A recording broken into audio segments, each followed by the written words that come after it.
Good morning friend, happy Somvati Amavasya. आप सभी को ढेर सारी शुभकामनाएं। तो स्टार्ट करते हैं फ्रेंड्स, पूजा करना और कथा भी सुनाते हैं आप सभी को ये सोमवारी अमावस्या का। तो स्टार्ट करते हैं फ्रेंड्स। हम आपके लिए सोमवती अमावस्या की कहानी लेकर आए हैं। एक साहूकार के 7 बेटे और एक बेटी थी। साहूकार के 7 बेटों का विवाह हो चुका था।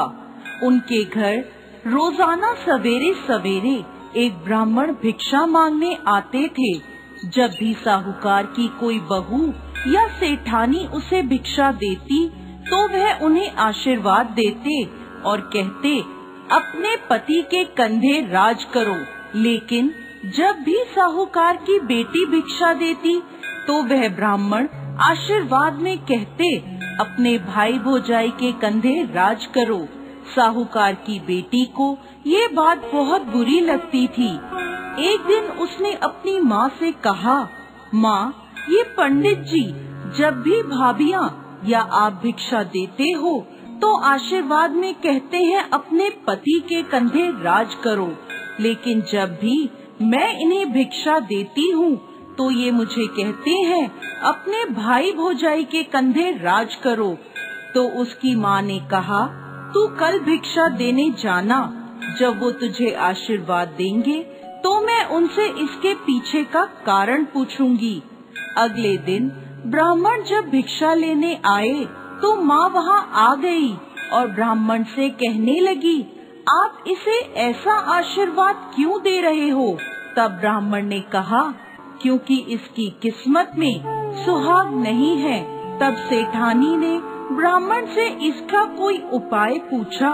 तब वह ब्राह्मण बोले, यदि सोबा धोबन इसकी शादी में आकर आशीर्वाद दे तो इसका पति बच सकता है। तो उसकी माँ पूछती है, सोबा धोबन कहाँ रहती है? पंडित जी बोले, 7 समंदर पार सोना धोबन का गांव है। तब सेठानी ने अपने बेटों से कहा, सोबा धोबन के गांव बहन को लेकर जाना है। 6 बेटों ने तो मना कर दिया, परंतु 7वां बेटा तैयार हो जाता है। दोनों भाई बहन सोना धोबन के गांव के लिए रवाना होते हैं। नदी के किनारे दोनों एक पेड़ के नीचे बैठ जाते हैं। उसी समय पेड़ के नीचे से एक सांप निकलता है और पेड़ के ऊपर चढ़ने लगता है। उसी समय बहन की नजर उस सांप पर पड़ जाती है। वो अपने भाई से कहती है, देखो भाई, पेड़ पर किसी पक्षी का घोंसला है और उसमें नन्हे नन्हे बच्चे हैं। ये सांप उन बेचारे बच्चों को खा जाएगा और जब पक्षी आकर यह देखेंगे तो उन्हें कितना दुख होगा। तब भाई उस सांप को मारकर वहीं टोकरी से ढक देता है।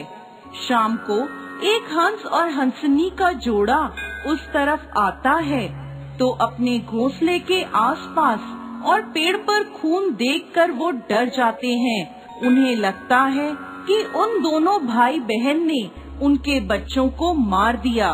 तो वह वहाँ आते ही उन दोनों को चोंच मारने लगते हैं। तभी बहन टोकरी उठाकर उसके नीचे पड़ा सांप दिखाती है और कहती है, हमने तुम्हारे बच्चों को इस सांप से बचाया है और ये खून इस सांप का है। तब हंस और हंसनी बहुत खुश होते हैं और उन दोनों को अपनी पीठ पर बिठाकर समुद्र पार सोबा धोबन के गांव में छोड़ आते हैं। सोना धोबन का भी बहुत बड़ा परिवार था, जिसमें उसके बेटे और बहुएं सब साथ साथ रहते थे। साहूकार का बेटा और बेटी भी उस गांव में ही घर लेकर रहने लगे। रोजाना रात को साहूकार की बेटी सोना धोबन के घर जाती और खाना पानी, साफ सफाई, घर के सभी काम करके सुबह होने से पहले अपने घर वापस लौट आती थी।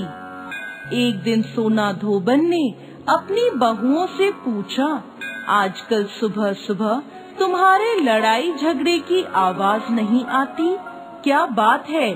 तो बहुएं बोली, सासू माँ, जब हमें सारा काम किया हुआ मिल जाता है तो हम क्यों झगड़े? तो सोना धोबन ने पूछा, अच्छा कौन करता है सारा काम? तो बहुएं बोली, आप नहीं करती? हमें तो लगा हमारे उठने से पहले ही आप घर का सारा काम कर देती हैं। तब सोना धोबन ने ये पता लगाने का निश्चय किया और वो रात भर जागती रही।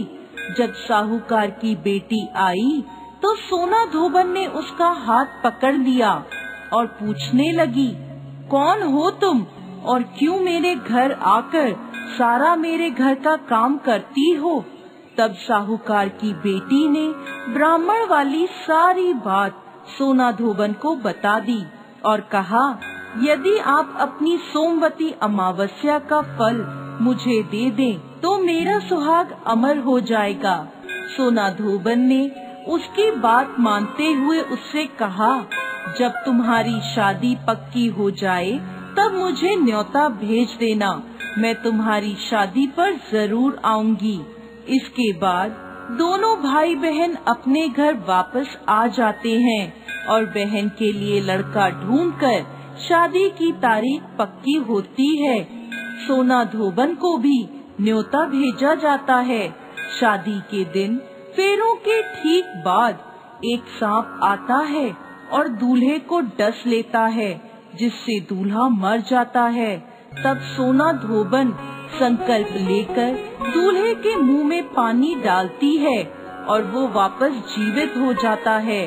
तभी से सोना धोबन के साथ साथ साहूकार की बेटी और बहुओं ने भी सोमवती अमावस्या का व्रत करने का संकल्प। और फ्रेंड्स, हमारा ये सोमवती अमावस्या का पूजा हो चुका, फेरे ले चुके 108। मिलते हैं नेक्स्ट वीडियो।